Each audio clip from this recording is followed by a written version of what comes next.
Good morning, traders. I'm Emily Vani, the CEO of the Investment Banking Institute and your host here at NewsWare's Trade Talk. Joining me is trading anchor Bill Olson, who brings more than 30 years of institutional trading experience to our program. At Trade Talk, we provide the facts, themes, and trading ideas for the day ahead. Today is Friday, January 24th.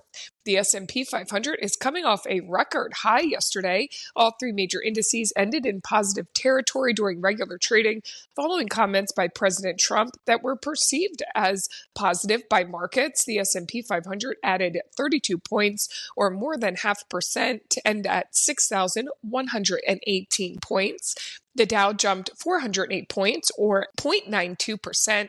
The Nasdaq turned green by the closing bell, finishing up 44 points, or about 0.25%. But let's get into Friday's action with what is happening in the markets this morning. Yes, good morning. I'm watching the S&Ps. We're actually trading lower. We're down 0.13% this morning. Banks are showing some weakness this morning. The semiconductors are definitely showing some weakness, as well as U.S. retailers. I mean, that's kind of, there's caution in the air. But we'll see. I mean, the key big event today really will be those flash PMIs that are coming out before the bell on manufacturing and services. That's going to be keenly watched. Earnings remain in focus. Next week, is a big week with multiple big tech stocks set to report. I'm talking Apple, I'm talking Tesla, I'm talking Microsoft, Meta. They're all due to report next week, and that's something to keep an eye on. Boeing pre-announced shares are trading lower. They're off about 1%, which really isn't bad because if you look at what they said, it was really ugly. But the fact of the matter is, the worst is really over. So when you're turning from bad to not so bad, that's when you make money. What else do we see? Twillo, they announced a big share buyback this morning or last night at their Investors Day. President Trump's going to be in California. He's going to be surveying the natural disaster, the wildfires damage that happened in California. He's going to come out very negative on Gavin Newsom, the governor over there, but that's okay. But realistically, I'm starting to do my dig dive into earnings. Tuesday, Starbucks, Boeing, General Motors. Wednesday, IBM, Tesla, Meta, Microsoft. Thursday, MasterCard, Caterpillar, Visa, and Apple. So, we got a lot of big earnings that are going to be hitting the tape next week that we got to be paying attention to. But let's take a quick look over at Europe and see what's going on over there. The DAX is positive. The DAX is up 41 points, which is about 0.2%. It was higher. It's since pulled back a little bit. The auto stocks are gaining, and that's good. The FTSE's under pressure. It's down 28 points, or 0.34%. Mining stocks are higher though, but that's kind of due to the weakening dollar. But bank stocks, oil stocks are falling. And then you got Paris and then London. The CAC is up 55 points, or 0.71%. It was up over a full percentage point there for a while. But these luxury stocks, some of the earnings come in, and they're all gaining off of the positive earnings. So the positive action, the luxury stocks are causing the French market to push higher, which is good to see. Then we're looking at Asia last night. Asia was mixed to higher. I mean, in Japan, the Nikkei fell 26 points. That's about 0.07%. That's nothing. That's flat, But the issue here is the Bank of Japan raised interest rates. They raised interest rates by 0.25%. That's 25 basis points. Okay, this rate hike was expected. It's still minor. They still have ultra low interest rates. The Bank of Japan did indicate that further rate hikes are possible this year. But they're still under 1%, so you can't really, be too concerned there. And then you have Hong Kong. Hong Kong jumped 365 points, or 1.86%. In Shanghai, the Shanghai Composite jumped 22 points, or 0.7%. You saw positive action in tech and financials, but the real issue here was, those comments made yesterday by President Trump, and he's kind of indicating that he's willing to do a deal with China in order to avoid tariffs. And that news story is big for Chinese stocks because that cloud of negativity has been over those two markets, for the last couple of weeks because of pending tariffs. And now that there's a glimmer of hope that maybe these tariffs may not happen if they can work out a deal, that would be really positive for both markets. Then we're taking a turn and we're taking a look at oil this morning. Oil is showing, slight gains. We're up about 0.6%. WTI is at $75.08 a barrel. Brent is at $78.82 a barrel. You had those EIA crude oil inventories reports. They show that the crude oil inventories fell by 1 million barrels. The estimates were indicating that they fall like by 2 million barrels. So, that's still positive, but it's not as positive. And then, there's a flood. Apparently, one thing I noticed is there's a flood of crude coming in from Canada ahead of any potential tariffs. So that these oil is down for the week, understandably. But we'll have to see if they're going to be able to hold these gains throughout the day. But oil is showing positive action this morning, Emily. Bill, you told us in there that you are beginning your deep dive into earnings as that action is picking up. A lot of information to be watching there. You sift through it, and I guarantee not only you're going to be doing it during the week, but you will be taking the weekend to look through all this information, prepare for all these earnings releases to come out, and then grab them as they come out. And how are you doing this? You're doing this using your NewsWare with your earnings alerts. So, Bill, let's start with earnings action on this Friday. Give us a rundown of what we should be watching when it comes to earnings. It's like TXN, Tom, X-Ray Nancy, that's Texas Instruments. They beat by 10 cents last night, and they did it on higher revenue. The stock's down 3.92% this morning. Basically, they were light on the guidance. Their guidance was not strong. Intuitive Surgical, that's ticker ISRG, India Sam, Richard Grace. They beat by 42 cents. They did that on higher revenue. That stock's down 2%. Again, guidance issues, revenue concerns on margins. Verizon, ticker VZ, they met EPS expectations. They did it on higher revenue, but that's not really good enough. But the stock is showing a slight gain. It's up 0.15% this morning. It was lower, but now it's pulled back into positive territory. American Express, ticker AXP, Apple, X-Ray Paul, they beat expectations by a penny. They met on revenue expectations. AXP is trading higher now, so that was a positive report. Overall, not stellar, but okay. And then upcoming Monday morning, we got AT&T, ticker T as in Tom. EPS is 48 cents. Expected move is 4.97%. We also have Bank of Hawaii, ticker BOH. Boy, Oscar Henry. Their EPS is 0.87, 87 cents. Expected move is 7.83% when they release Monday morning, Emily. Quick note here, Bill. American Express was your pick of the day yesterday. We will check in on that pick of the day when we do a recap on that before the end of the show. So stick with us through the end. Now we're going to get to economic events, a couple of reports to be keeping track of on this Friday. So, Bill, what is going on in terms of the day's economic events? Yeah, we had a number of economic events hitting the tape today. At 9:45, we have the PMI composite flash. 10 a.m., we got existing home sales. Also at 10 a.m., we have consumer sentiment, the University of Michigan number.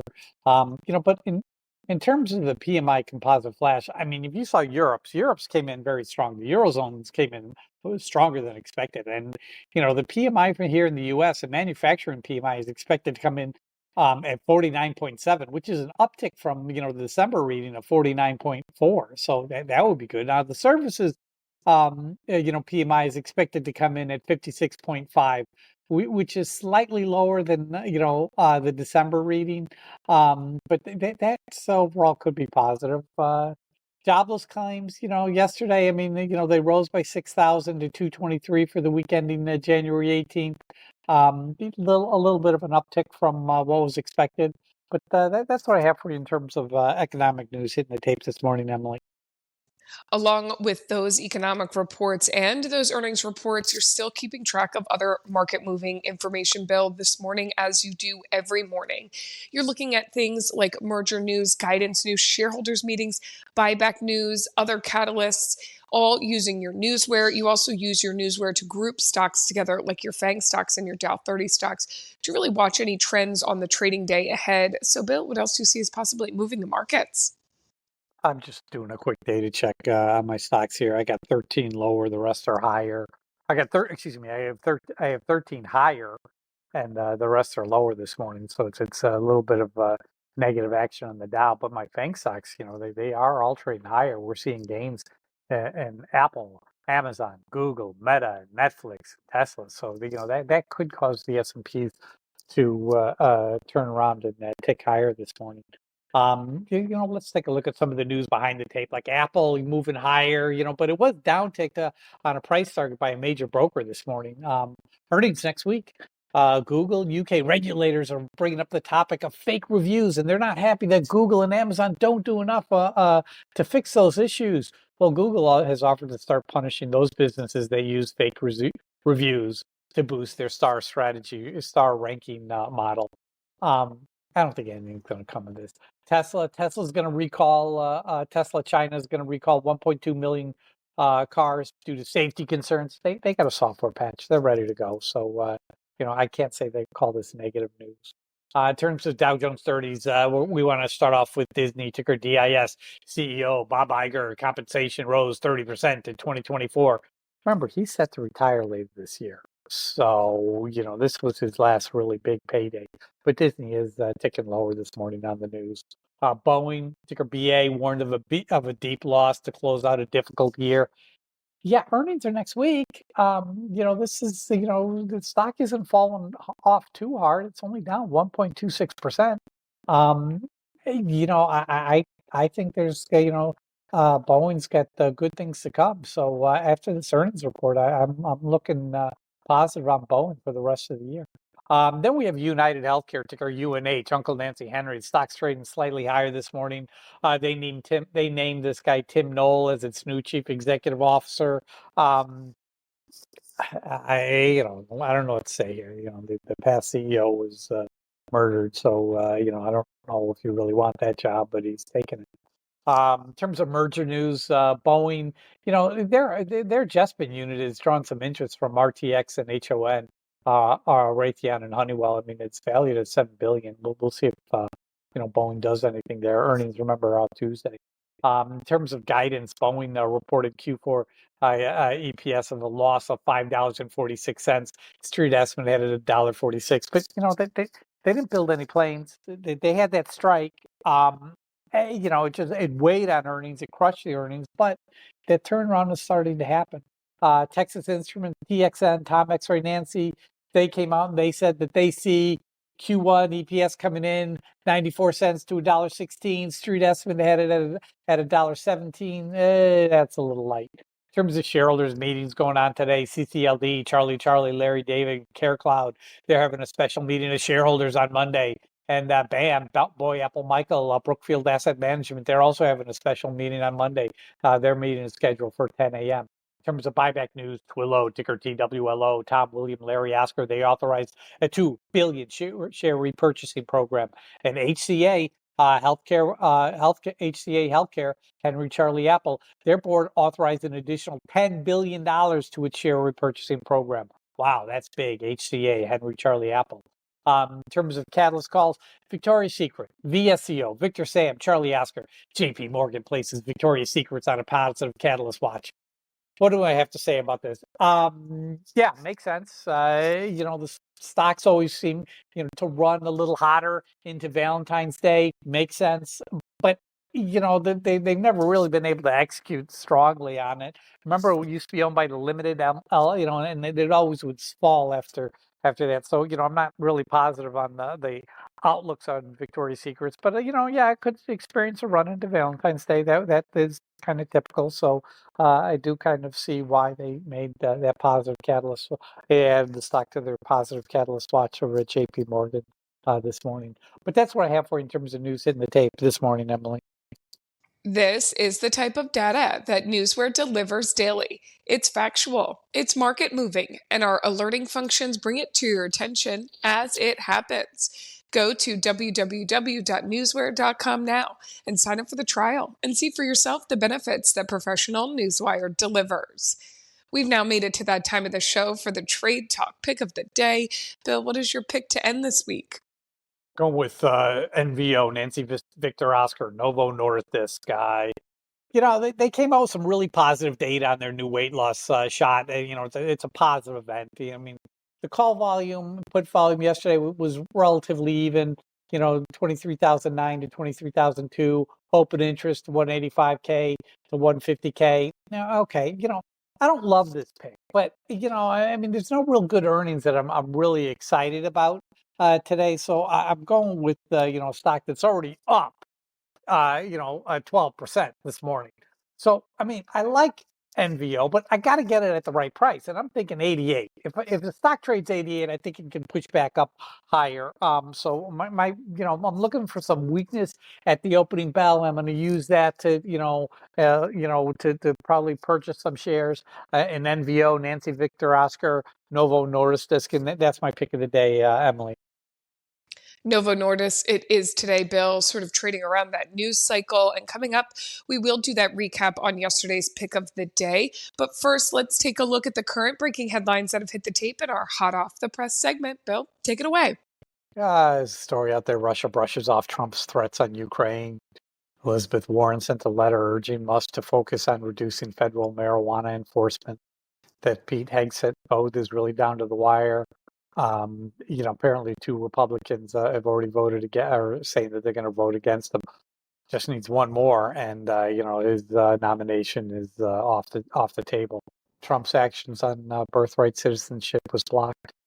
American Express CEO says 2024 another strong year. Verizon Q4 wireless services revenue up 3.1% to $20 billion. Booz Allen, BAH, and AWS expand their partnership and strategic collaboration agreement. Moderna mRNA awarded a tender for COVID-19 vaccine in Europe, Norway, North Macedonia. Chinese retail and stocks are higher as Trump appears willing to discuss tariffs.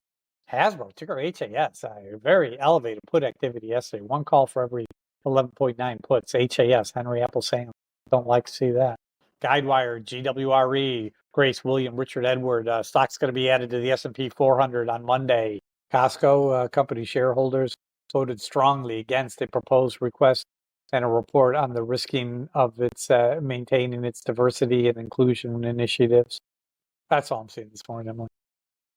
Okay, Bill, before we dive into trading on this Friday and sign off for the weekend, let's do that check in on yesterday's pick of the day, which was American Express.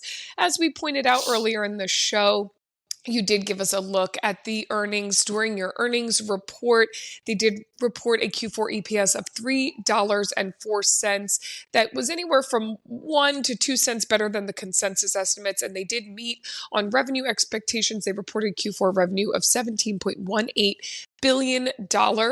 Now, for 2025, the credit card company expects revenue growth of between 8% and 10% and an earnings per share between $15 and $15.50. Analysts were looking for right in the middle there at $15.24. They also announced a bump in their quarterly dividend by 17% to 82 cents from 70 cents. You did sort of tell us earlier in the show a decent report there. The stock was up before the earnings, took a little bit of a dip, and it's climbing its way back up. But how did your strategy work, Bill? How did your call work out? Hey, listen, our strategy is conservative, but we make that 1% almost every day. And that's the key, is that we're conservative. We're not looking for the huge gains, but we are playing those stocks that we think can deliver huge gains. We just want to grab 1%, and that's what we do. And, you look at American Express yesterday, stock opened up at 323.55, and then it fell down to 321.99. Now, I was looking to be more, I was very aggressive, and I said that. I said 320 because I was thinking that we could see some real weakness during the Trump speech yesterday. We did see weakness. It did fall down to, the 322 level, but never down to the 320. But then the stock did close at 325.87. But if you got in at that opening price of 323.55, you made money, because this morning in the pre-market, the stock hit 345.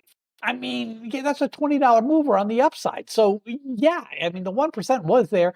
Then the earnings came out. It fell down. It fell down to, the 312 area, but then it's bounced right back. It's now, and it is trading, back at that 325 area. So, any way you slice it, if you use a 320 thing and you got filled this morning, you're profitable now and you made your 1%. If you got in at yesterday's opening price, you had your opportunity for 1%. So the 1% model worked. 1% model is proven. And American Express, AXP was a winner yesterday, Emily.